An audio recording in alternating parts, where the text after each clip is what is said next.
The disciplines for success. What's at the core of achieving the good life? The major key to the good life. The major key is not in learning how to set goals. It is not in learning how to better manage your time. It is not in mastering the attributes of leadership. Every day in 1,000 different ways, we are trying to improve ourselves by learning how to do things. We spend a lifetime gathering knowledge in classrooms, in textbooks, in experiences. Now, if knowledge is power, if knowledge is the forerunner to success, then why do we fall short of our objectives? Why, in spite of all our knowledge and in spite of our collective experiences, do we find ourselves aimlessly wandering, settling for a life of existence rather than a life of substance? There may be many answers to this question. Your answers may be different than your associates or your spouses or your friends. While there may be many answers to this question, the fundamental answer is the absence of discipline. Applying all that we know. That's the key word, discipline. Self-discipline. We might add one more word here, consistent. Consistent self-discipline. It doesn't really matter how smart you are or how much you know if you don't use it. It doesn't really matter that you graduated magna cum laude if you're stuck in a low-paying job. It doesn't really matter if you attended every seminar that comes to town if you don't apply what you've learned. Better than knowledge is applied knowledge. And once we've applied our knowledge, we must study the results of that process. Apply our knowledge, study the results. Refine our approach. Finally, by trying and observing and refining and trying again, our knowledge will inevitably produce worthy results, admirable results. And with the joy and results of our efforts, we continue to apply, to learn, to observe, to fuel our ambition with the positive reinforcement of continued progress. Pretty soon, we'll find that we're swept into a spiral of achievement, a vertical rise to success. And the ecstasy of that total experience makes for a life of triumph over tragedy, dullness, and mediocrity. But for this whole process to work for us, we must first master the art of discipline, self-discipline, consistent self-discipline. It takes consistent self-discipline to master the art of setting goals, to master the art of time management, to master the art of leadership, to master the art of parenting and relationships. If we don't make consistent self-discipline part of our daily lives, the results we seek will be sporadic and elusive. It takes a consistent effort to truly manage our valuable time, or we'll be consistently frustrated. Our time will be eaten up by others whose demands are stronger than our own. It takes discipline to conquer the nagging voices in our minds, the fear of failure, the fear of success, the fear of poverty, the fear of a broken heart. It takes discipline to keep trying when that nagging voice within us brings up the possibility of failure. It takes discipline to admit our errors and recognize our limitations. The voice of the human ego speaks to all of us. Sometimes the voice of ego says that we should magnify our value beyond our results. It leads us to exaggerate, to not be totally honest. It takes discipline to be totally honest, both with ourselves and with others. Be certain of one thing: every exaggeration of the truth, once detected by others, destroys our credibility and makes all that we say and do suspect. As soon as a business colleague figures out that we tend to exaggerate, guess what? They'll always think we exaggerate, and they'll never quite hold us in the same regard again. Never. The tendency to exaggerate, distort, or even withhold the truth is an inherent part of all of us. It starts when we're kids. Johnny says, "I didn't do it. I didn't do it." Well, maybe Johnny didn't do it, but he probably had something to do with it. And then it continues when we're adults. exaggerating the benefits of a product to make a sale, exaggerating our net worth to impress old friends, exaggerating how close we are to closing a deal to impress the boss. And only an all-out, disciplined assault can overcome this tendency. It takes discipline to change a habit, because habits are formed a little bit each day, every day, every day. Once habits are formed, they act like a giant cable. They act like a nearly unbreakable instinct that only long-term disciplined activity can change. We must unweave every strand of the cable of habits slowly and methodically until the cable that once held us in bondage becomes nothing more than scattered strands of wire. It takes the consistent application of a new discipline, a more desirable one, to overcome one which is less desirable. It takes discipline to plan. It takes discipline to execute our plan. It takes discipline to look with full objectivity at the results of our applied plan. And it takes discipline to change either our plan or our method of executing that plan if the results are poor. It takes discipline to be firm when the world throws opinions at our feet. It takes discipline to ponder the value of someone else's opinion when our pride and our arrogance leads us to believe that we are the only ones with the answers. With this consistent discipline applied to every area of our lives, we can discover untold miracles and uncover unique possibilities and opportunities. Now, if discipline is the key word, and if discipline is the key action, then what exactly is discipline? One good answer might be that discipline is a constant human awareness of the need for action, and a conscious act by us to implement that action. Discipline is an awareness of the constant need for action and a conscious act to implement that action. If our awareness and our implementations occur at the same time, then we begin a valued sequence of disciplined activity. Now here's the other side of discipline. If there's considerable time that passes between the moment of awareness and the time of our implementation, then that is called procrastination. Procrastination, doing it tomorrow instead of today. Procrastination, an almost exact opposite of discipline. The voice within us says, get it done. Discipline then says, do it now. Do it to the best of your ability, today, tomorrow, and always, until finally the worthy deed becomes instinctive. Procrastination says later, tomorrow, whenever I get a chance. Procrastination also says, do what is necessary to get by or to impress others. Do what you can, but not what you must. In every circumstance we face, we are constantly presented with these two choices. Do it now or do it later. Discipline and procrastination. A choice between a disciplined existence, bearing the fruit of achievement and contentment, or procrastination, the easy life for which the future will bear no fruit, only the bare branches of mediocrity. The rewards of a disciplined life are great, but they're often delayed until some time in the future. The rewards for the lack of discipline are immediate, but they are minor in comparison to the immeasurable rewards of consistent self-discipline. An immediate reward for lack of discipline is a fun day at the beach. A future reward of discipline is owning the beach. For most, we choose today's pleasure rather than tomorrow's fortune. So how can you get rid of the easy distractions? How can you keep your mind on what you're trying to do?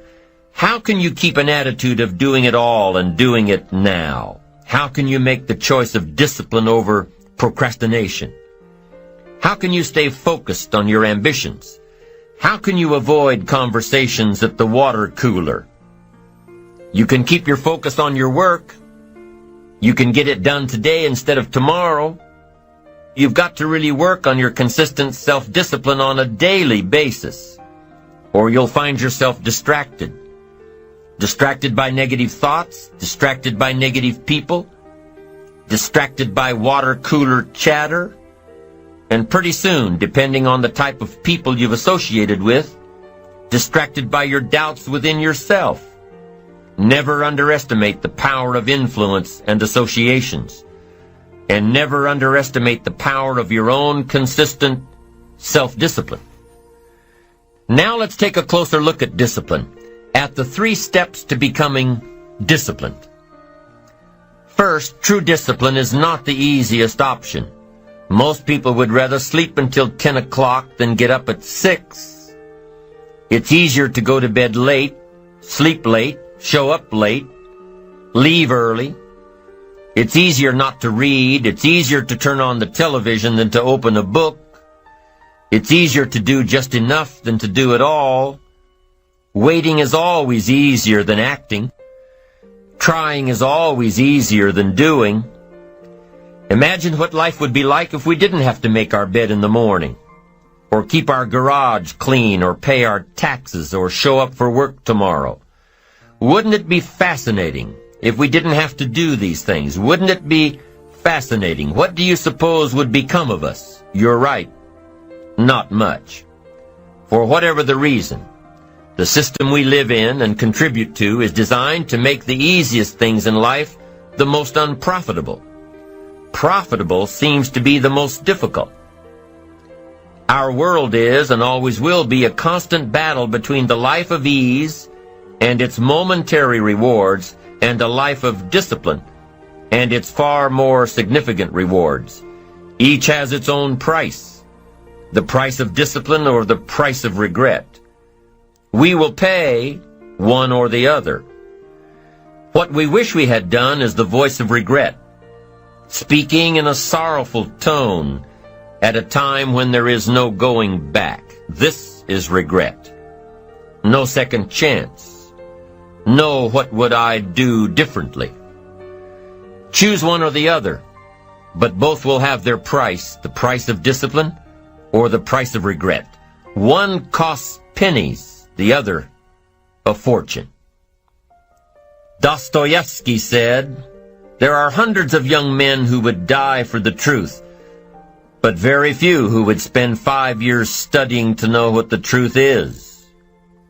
Dying for the truth is much more dramatic than the discipline of studying it one little piece at a time, one day at a time, 1 month at a time. But in the big picture, is dying for the truth really easier than adhering to the daily disciplines? The first lesson of discipline is that it isn't the easiest option. The second lesson of discipline is that it's a full-time activity. And we've said that the best form of discipline is consistent self-discipline.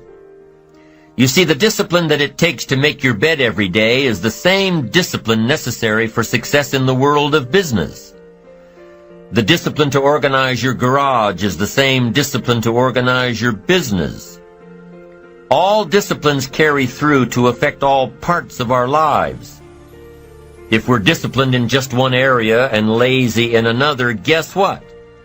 Pretty soon, the lazy side will creep in and destroy the disciplined side.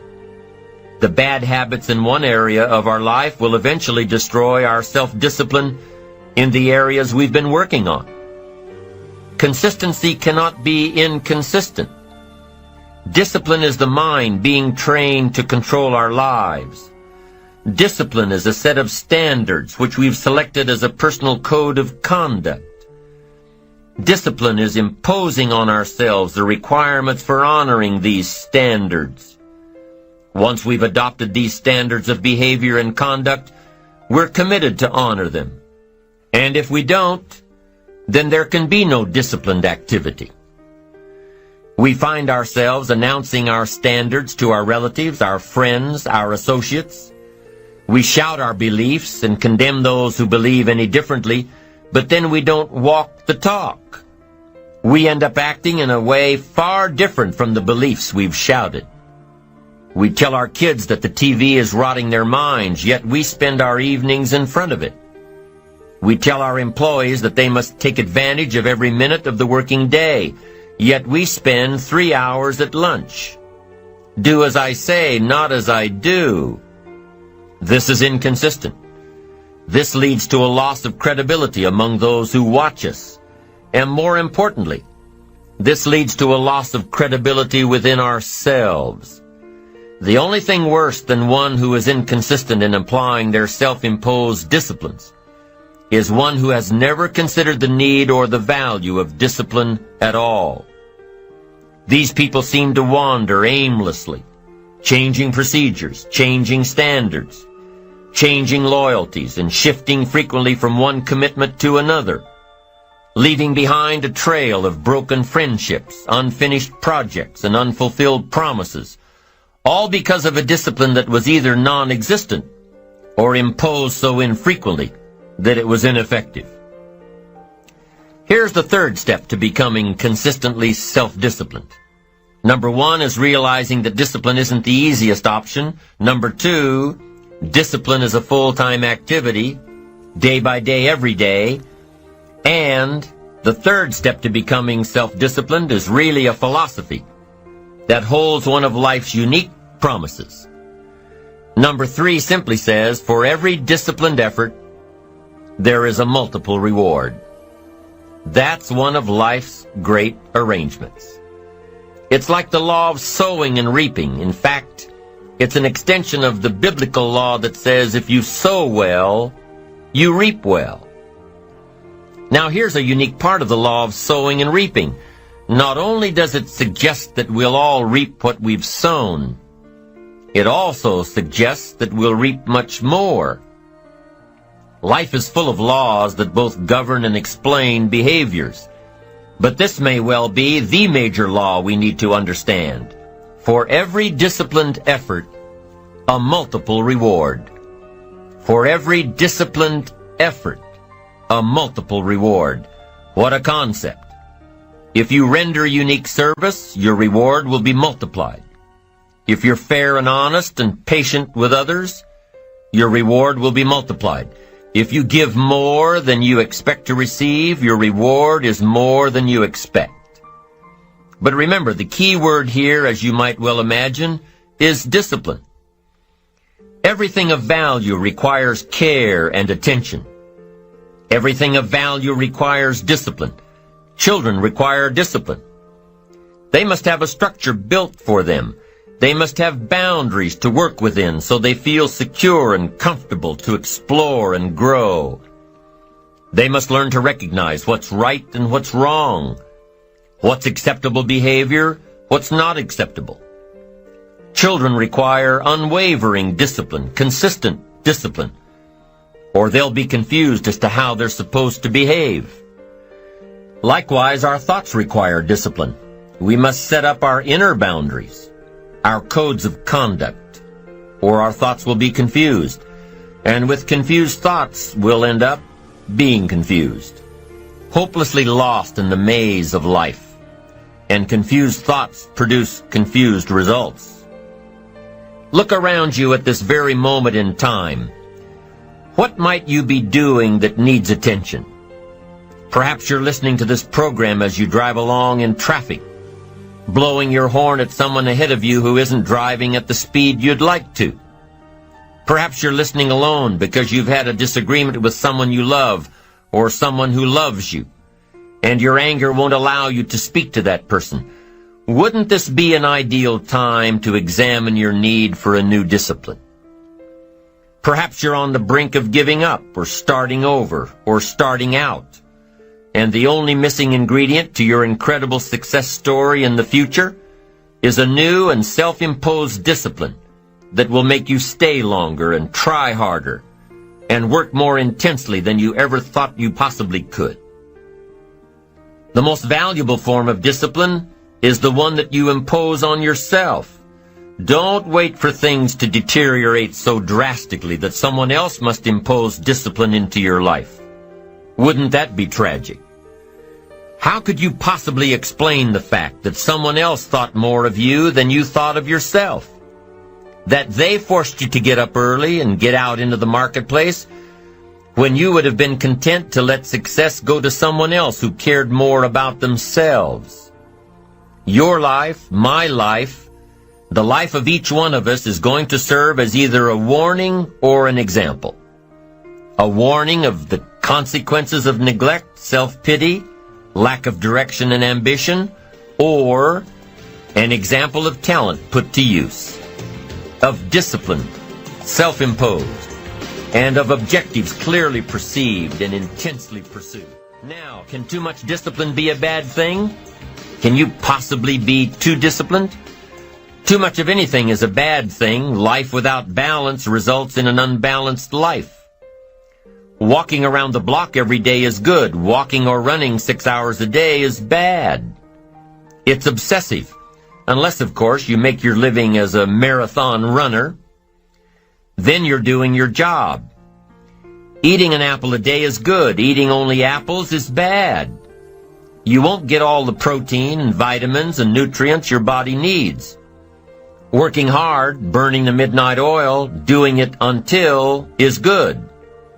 Working nonstop, never taking a vacation, never having any fun, never spending quality time with the people you love, working day after day, month after month, never taking a break year after year, is bad.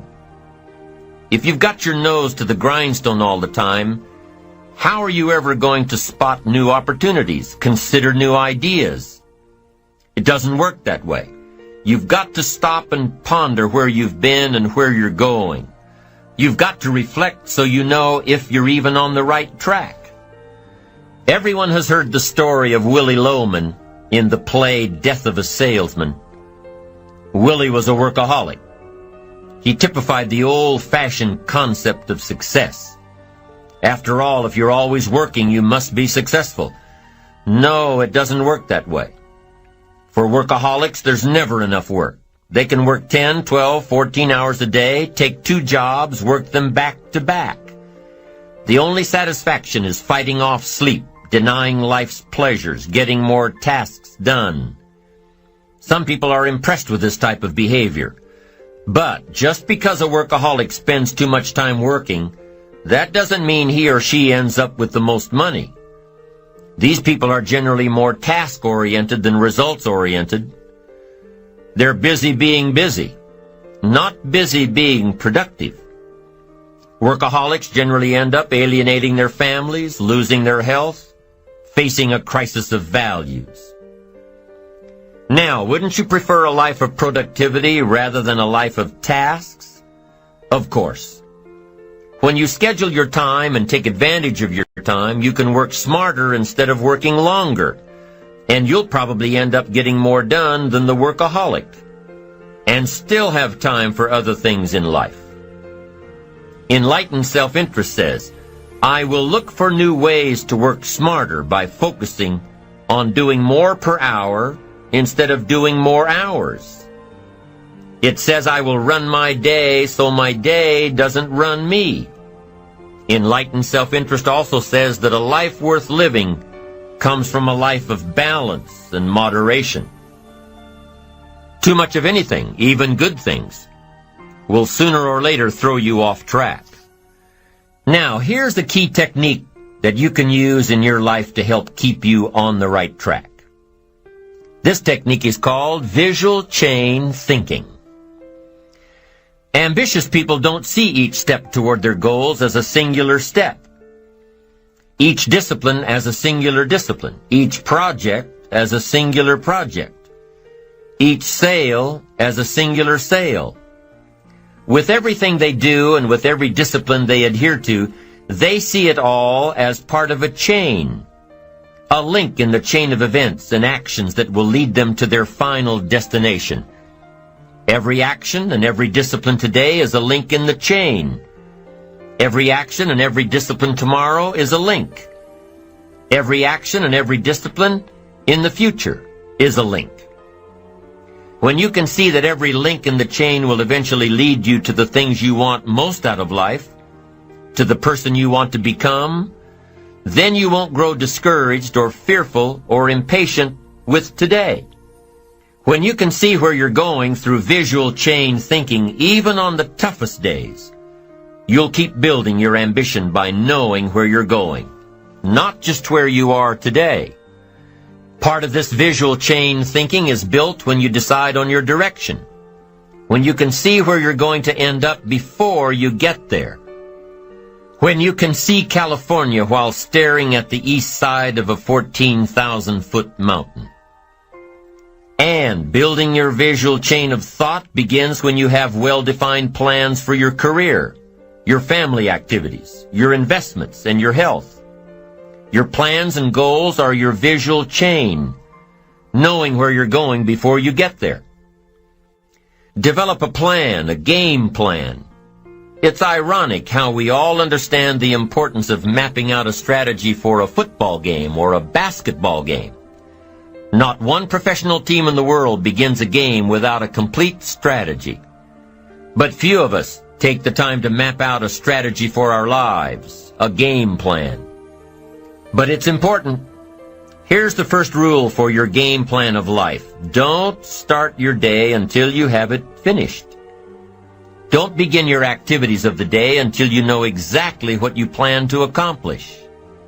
Don't start your day until you have it planned. And do this every day. I know all this writing takes time and a disciplined effort, but remember that value is the fruitful result of discipline, not hope. Once you've mastered the art of planning your day, you're ready for the next level. Don't start your week until you have it finished. Don't begin your activities of the week until you know exactly what you plan to accomplish. Don't start your week until you have it planned. Just imagine what life would be like if you took time out of every Sunday to plan your week. Come Friday, you won't be saying, "Boy, did this week fly by. Where did it go? What did I do?" No, if you plan your week before you start it, you'll know exactly what you want to do, what you want to accomplish, what you need to work on. If you learn to plan your days as part of your overall game plan for the week, the parts will fit much better. Your days will be better, more effective. You'll be working smarter, not harder.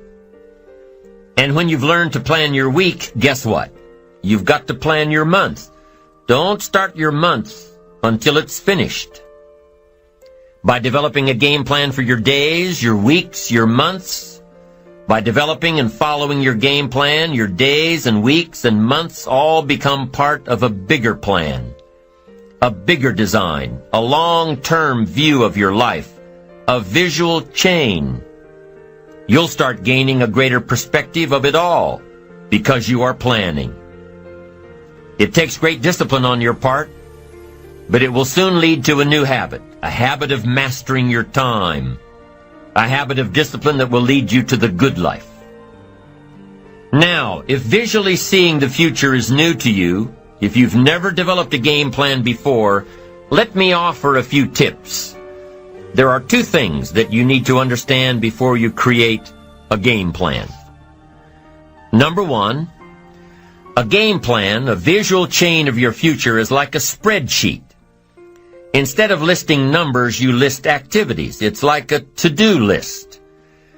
And number two, the technique of developing a game plan can be used for a single day, a single project, or a variety of projects that are happening simultaneously.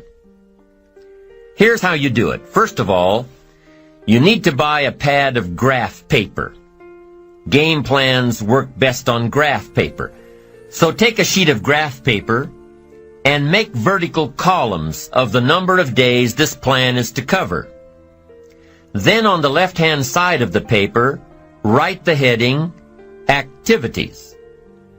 Under this heading, list all of the activities to be accomplished within your time frame.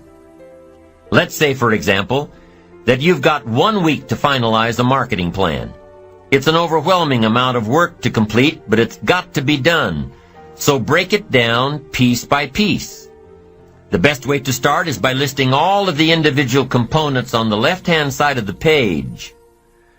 Now, some of these things need to be completed before others can be started. You need to have your market research results in before you can determine your target market. You need to know your target market before you can develop your marketing strategy. You need to have your marketing strategy before you can create a budget for collateral materials, and so on. When you break down the project piece by piece, deadline by deadline, you can be more effective in delegating the appropriate pieces of the puzzle. And you can be more effective in doing your own work while orchestrating the rest. The final result of developing a visual chain, your game plan, is a clear visual presentation of the tasks before you. Keep your game plan in plain sight. Put it up in your office where you can easily look at it. Have a copy of it at home and tape it to the refrigerator. Keep a copy in your journal for quick reference. Your game plan will serve as a constant reminder of all that you need to do to get where you want to go. If you're doing all that you're scheduled to do, game plans are very rewarding. And the discipline of developing and following a game plan is exciting. Day by day by day, week by week by week, month by month by month, you'll see the magic of your dreams and plans turning into reality. It's an incredible feeling of being in charge of your life, your surroundings, your future. It's like creating a work of art on the biggest canvas imaginable. It's creative. It's beautiful. This is powerful stuff, to dream a dream, plan for the dream, and then to watch your dream turn into reality. And what's really powerful about creating game plans is that you can see your future right before your eyes. So on those days when your energy isn't up to par, your enthusiasm is a little low, your ambition isn't pulling you, and your attitude isn't on the high side, on those days, use your game plan to see how far you've come and take time to realize just exactly where it is that you're headed for. On those days, it's your discipline and visual chain of the future that will pull you ahead. It can't possibly set you back. It'll pull you ahead. Develop a game plan for your life, and make sure that it includes more than work projects. Make sure that your game plan includes time for recreation, time for reflection, time for exercise, time for health, time for spirituality. Let's say you've developed your plan and you've penciled in writing a report from 9 a.m. to 10 a.m. Well, what if you don't do your best report writing this early in the morning? What if you do this kind of work best at 3 in the afternoon? Then juggle your projects around a little. Know yourself well enough to know what you do best at different times of the day, of the week, of the month. Know the best time for you to accomplish a certain type of task, and schedule it during those times.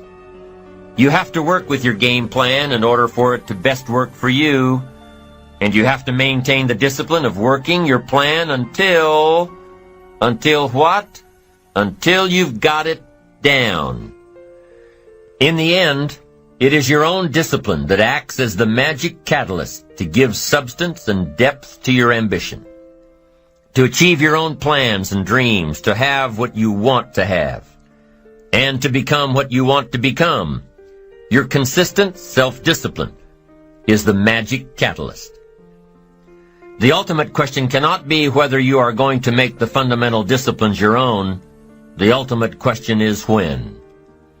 With the intense and consistent application of worthy disciplines, we have the individual and collective capacity to change ourselves, our incomes, our attitudes, our lifestyles, and our effect on other people. We can change opinions, we can change leadership, we can even change the direction of our nation. We have the chance, we have the capacity, we have the answers, and we have the ability.